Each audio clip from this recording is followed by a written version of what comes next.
PhD by Product pada hari ini lebih merujuk kepada bagaimana pelajar kita ataupun calon-calon PhD kita yang boleh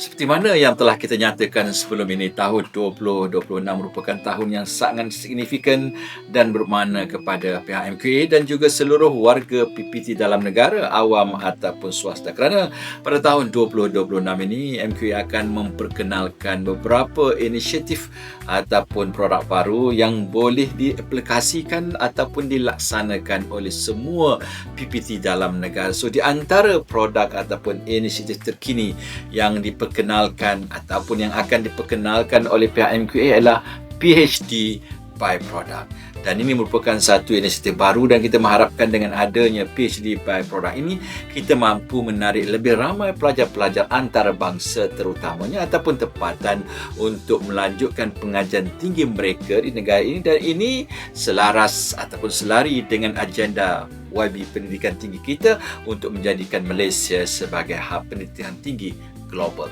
PhD by Product pada hari ini lebih merujuk kepada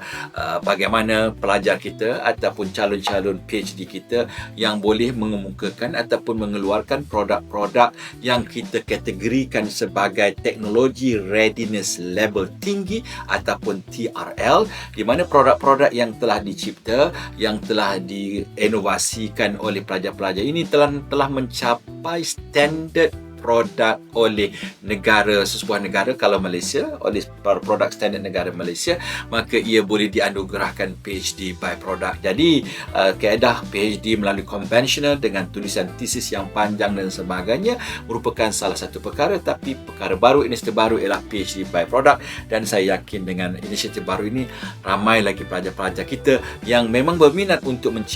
mereka cipta produk-produk layak juga untuk dipertimbangkan dengan anugerah PhD di masa yang akan datang. Dan mengikut perancangan MQA, insya-Allah mulai Julai 2026 ini,